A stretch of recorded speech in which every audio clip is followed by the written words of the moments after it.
Bienvenue dans notre première étude, en tout cas en vidéo, de l'épître aux Colossiens. Une épître qui a été écrite par l'apôtre Paul alors qu'il était en captivité à Rome dans les années 60 par là. Une épître qui était au départ due à Epaphras, en fait. Epaphras, c'est un monsieur qui s'est converti sous le ministère de l'apôtre Paul pendant ses voyages, et puis il a fondé l'église de Colosse. Donc l'église de Colosse n'est pas une église fondée par l'apôtre Paul lui-même, mais par un de ses disciples, si on pourrait dire ça comme ça.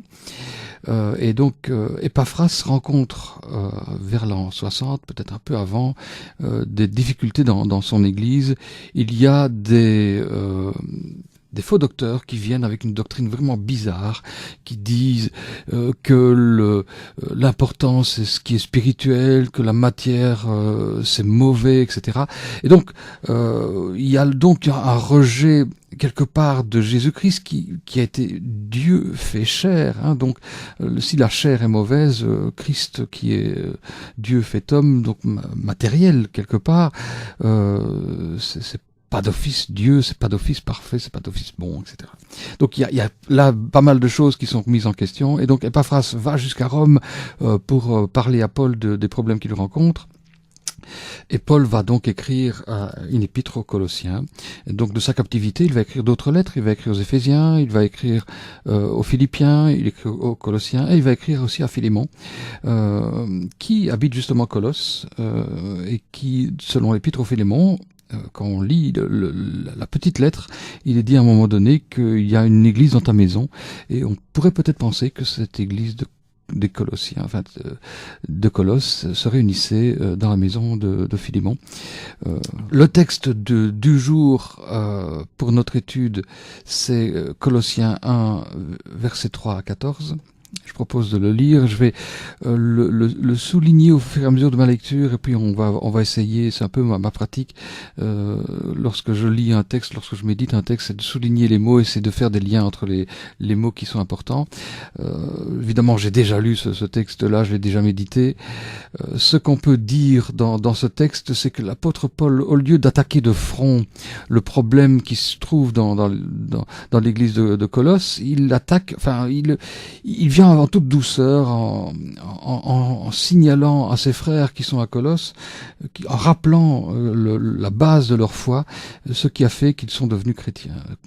Et donc c'est un peu dans ce texte-ci, on va retrouver les bases qui font que quelqu'un devient croyant, un chrétien né de nouveau. Et donc c'est un peu ces critères-là que je vais commencer à souligner le texte tout en allant dans ma lecture. Alors nous disons constamment toute notre reconnaissance à Dieu, le Père de notre Seigneur Jésus-Christ, lorsque nous prions pour vous. Il y a déjà une notion de reconnaissance à Dieu qui est là. Donc on n'est pas avec un apôtre Paul qui vient de vindicatif, qui va attaquer de front ces Colossiens qui se sont laissés avoir par une fausse doctrine. Non, il y a une reconnaissance à Dieu parce que nous avons été informés de votre foi. Hein, il y a une information qui vient et qui alimente une prière. Et je pense que c'est intéressant de relier ces choses quand on reçoit une information, permettre que l'information se transforme en prière. Je crois que c'est important. Nous avons été informés de votre foi en Jésus-Christ, un élément clé évidemment qui touche à la conversion, de l'amour que vous avez pour tous les saints. Là, on en reparlera aussi de cet amour qui touche que vous avez pour tous les saints. Je souligne très mal, et ma femme me l'a déjà dit en prédication, mais voilà, ça continue ici, même en étude. À cause de l'espérance qui vous est réservée au ciel, hein, l'espérance qui vous est réservée au ciel. Cette espérance, vous en avez déjà entendu parler. Alors c'est intéressant de voir les étapes qui conduisent à la foi. Il y a la foi en Jésus-Christ, mais la foi elle vient pas du ciel, si évidemment, mais la foi en Jésus-Christ elle vient de plusieurs étapes qui précèdent, et une des étapes c'est entendre parler. hein, et ce qu'on a entendu parler, c'est la parole de la vérité, et là il accentue, c'est la vérité, l'évangile. C'est pas quelque chose qu'on a inventé avec tous ces faux prophètes, ces faux docteurs, etc. C'est la vérité, l'évangile, la bonne nouvelle. Cet évangile est parvenu jusqu'à vous, tout comme dans le monde entier, il porte des fruits et progresse. Et on retrouve cette notion de fruits dont on va parler, et une progression aussi. C'est d'ailleurs aussi le cas parmi vous depuis le jour où vous avez entendu. Et là, on retrouve cette notion d'entendre. Hein, on voit le rôle qu'a joué Épaphras. Vous avez entendu parler, un petit lien vers ce mot-là, et connu la grâce de Dieu dans la vérité. Donc il n'y a pas seulement une entente, mais il y a une connaissance aussi de la grâce de Dieu, et ça c'est capital évidemment. Et on va voir que la notion de vérité revient aussi suivant l'enseignement que vous avez reçu d'Épaphras. Et voilà, donc cet entendu, c'est Épaphras qui est à l'origine de cette connaissance. Mais on va voir que la connaissance de la grâce de Dieu va plus loin qu'un enseignement reçu d'un homme, entre autres Épaphras. Il est pour vous, Épaphras, il est pour vous un fidèle serviteur de Christ, et il nous a appris de quel amour l'Esprit vous anime. Et c'est là en fait qu'on retrouve cette notion d'amour qui est capitale. Hein, voilà, on a ici l'amour.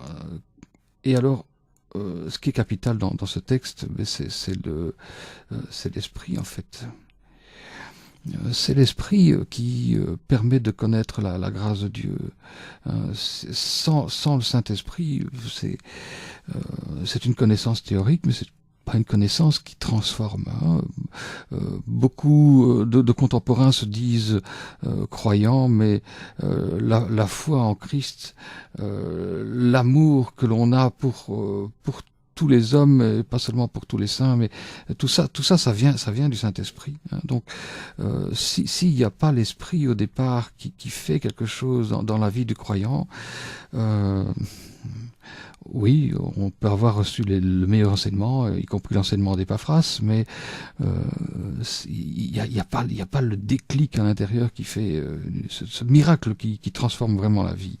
Hein, un Dieu qui vient habiter dans nos vies. Voilà pourquoi nous aussi, depuis le jour où nous en avons été informés, nous cessons de prier pour vous. Et là, on retrouve la prière de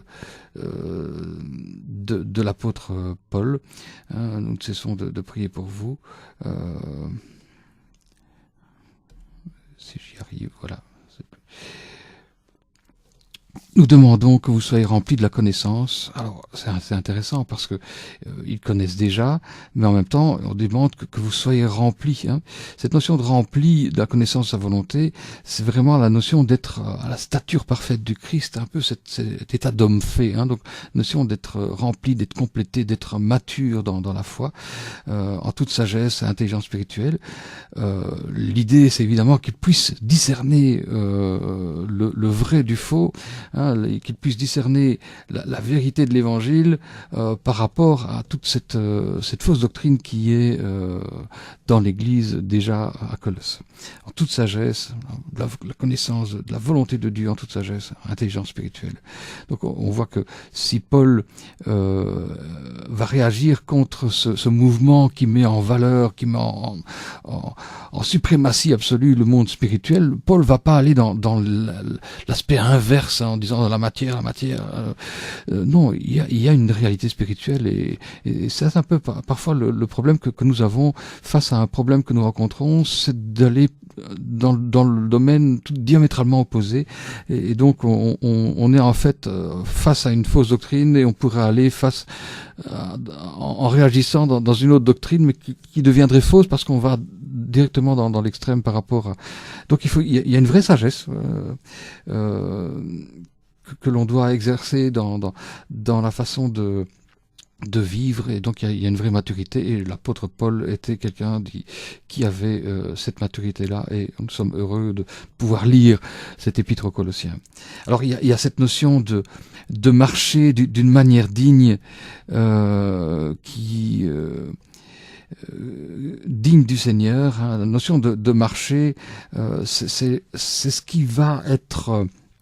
on parle de conduite évidemment, hein, mais c'est intéressant de voir qu'il y a cette image de la marche qui est là, parce que c'est un processus qui est là. Le Saint-Esprit fait le point de départ, mais le Saint-Esprit donc fait le point de départ avec ce miracle de la foi en Jésus-Christ, mais il produit l'amour qui est dans le croyant, cet amour qu'on a pour tous les saints, et c'est le même esprit qui permet de marcher d'une manière digne du Seigneur et de lui plaire entièrement. Et on retrouve entièrement avec ce soyez remplis. Et donc on a là des connexions, en tout cas entre les mots où il y a des absolus, hein.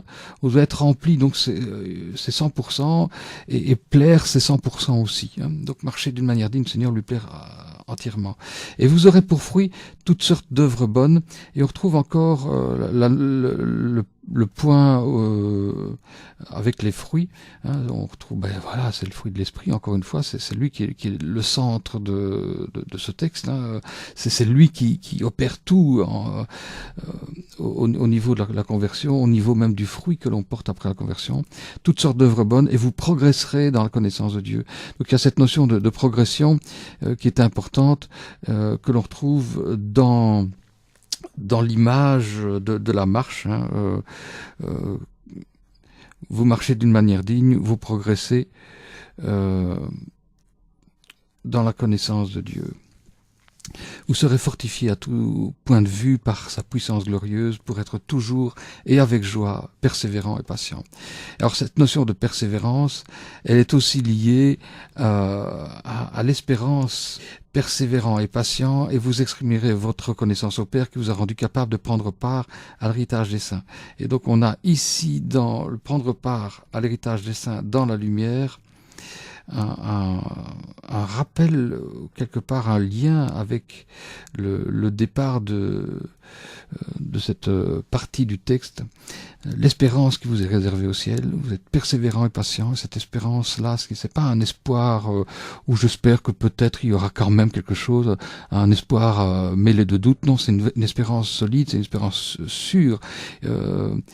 Dans le ciel, il y a quelque chose, et ça nous aide, cette espérance-là, d'être persévérant, d'être patient dans notre progression, dans la progression des autres, pour prendre part à l'héritage des saints dans la lumière. Et alors il y a cette finale, en tout cas pour cette péricope, cette partie du texte, où il est dit il nous a délivrés de la puissance des ténèbres. Et ça, c'est un texte important, parce qu'en fait, les ténèbres, c'est ce que tous les faux docteurs annoncent dans l'église de Colosse, hein. On fait peur aux gens avec cette puissance des ténèbres qui est là. Donc Jésus, voilà, Dieu nous a délivrés de la puissance des ténèbres, il nous a transportés dans le royaume de son Fils bien-aimé. Donc il y a une vraie réalité spirituelle, hein, qu'on va retrouver dans Éphésiens. Vous êtes assis en Christ dans les lieux célestes. Donc on a cette réalité là spirituelle. Donc Paul ne va pas cacher au détriment de la matière tout ce qui est vraiment spirituel. Au contraire, hein, c'est une réalité qu'on ne voit pas encore aujourd'hui, qu'on ne perçoit pas. Il y a un mystère là derrière, hein. Nous sommes délivrés de la puissance des ténèbres, nous sommes transportés dans le royaume de son Fils, et donc notre réalité, elle est en Christ. Nous avons un lieu où nous vivons en parallèle à ce monde. C'est assez étrange d'ailleurs de le dire. c'est une réalité. Il y avait un prédicateur qui est venu à Soigny qui disait avec justesse, souvent on dit, lorsqu'on devient chrétien, Christ vient dans notre cœur, et alors on a l'impression qu'on marche comme ça dans le monde, avec Jésus qui est dans notre cœur. En fait, ce qu'il soulignait, c'est que la réalité, c'est pas d'office Christ qui vient en nous, même si on sait que oui, le Saint-Esprit vient habiter dans le croyant, mais la réalité, c'est que nous sommes transportés dans le royaume de Dieu, et donc il y a quand même une autre perception des choses, c'est que c'est pas Jésus qui nous accompagne sur notre chemin, c'est nous qui sommes dans le royaume des cieux, et donc nous vivons sur le chemin en tant que représentants de ce royaume, et c'est un peu différent au niveau de la perspective. Voilà, je ferme la parenthèse là-dessus, c'est un petit rappel aussi pour nous à l'église de Soigny. Voilà, le Fils bien-aimé en qui nous sommes rachetés, pardonnés de nos péchés. Donc il y a cette certitude là qui vient appuyer le fait. Donc on n'a plus, c'est pas une espérance où on se pose des questions, mais nous sommes rachetés, nous sommes pardonnés. C'est une réalité. Cette espérance, elle est vivante en fait. C'est quelque chose de solide. Et évidemment basé sur la foi. Voilà, donc un petit rappel de ce qu'on a vu lors de la dernière étude aux Colossiens. Voilà, je vous dis donc à bientôt pour une prochaine vidéo sur Colossiens. Je vous invite à reméditer ce superbe texte de Colossiens 1, 3, 14. Et n'hésitez pas à triturer votre Bible avec des liens. J'espère que vous soulignerez mieux que moi, en tout cas, plus proprement. Ici, ça fait très brouillon. Mais en même temps, quand on fait ça dans sa Bible, ça permet aussi de revoir des choses que l'on a déjà méditées, et on retrouve alors des liens. Le texte, c'est pas un texte que l'apôtre Paul écrit comme ça. Bon, ma conviction, c'est qu'il est clairement inspiré et que les mots sont inspirés, notamment cette reconnaissance à Dieu de l'apôtre Paul. On la retrouve un peu en bas. Et alors, nous donnons toute une reconnaissance au Père. Et à la fin, le but, c'est que vous puissiez aussi exprimer votre reconnaissance au Père. Et j'espère que vous-même, à travers votre méditation de ce texte, mais de toute la Bible, vous puissiez également exprimer votre reconnaissance au Père. Je vous souhaite beaucoup de bénédictions dans la méditation que vous aurez. À bientôt.